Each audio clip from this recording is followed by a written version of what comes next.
Ready? Yeah.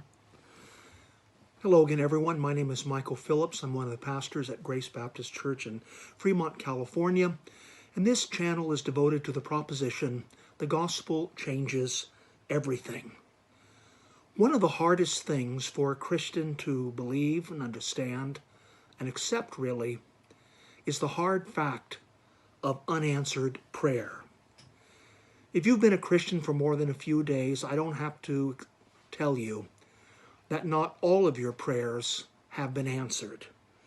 And I don't just mean the bad, foolish, even sinful prayers that you've offered, but even the best of your prayers have often gone unanswered.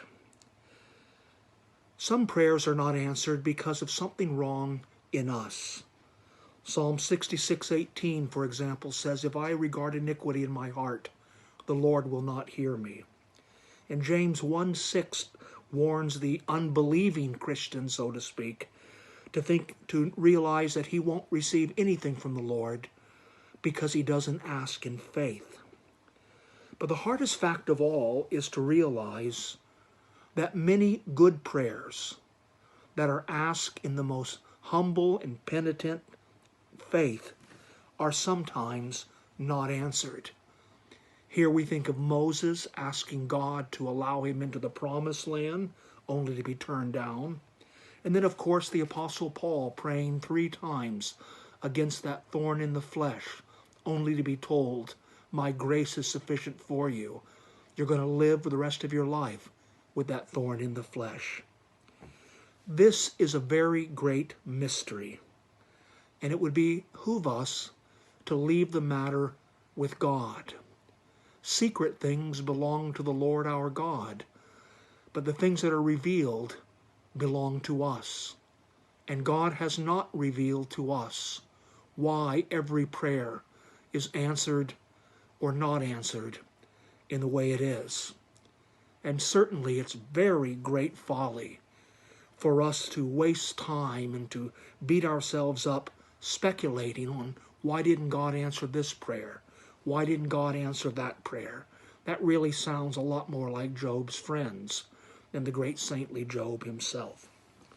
Well, it seems to me that the gospel provides the final answer to this question. Why didn't God save that friend I was praying for? Why didn't God heal me from that disease?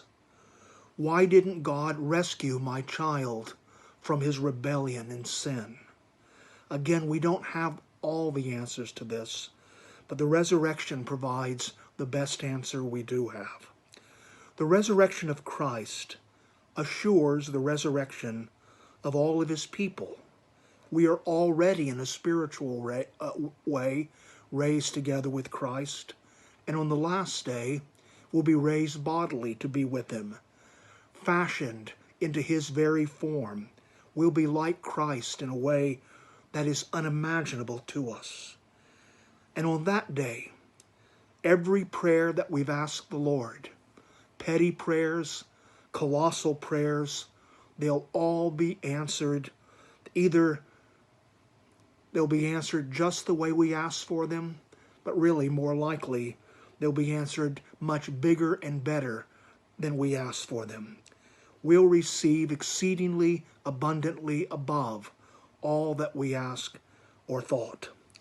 On that day, every tear will be wiped away, including the many tears that you've shed over unanswered prayers. Every doubt will be removed, including every time you've wondered if God really loved you, seeing he hasn't answered your most intense prayers.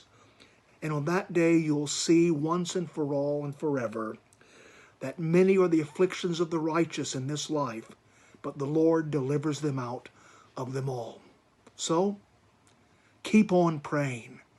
Keep on expecting God to answer your prayers.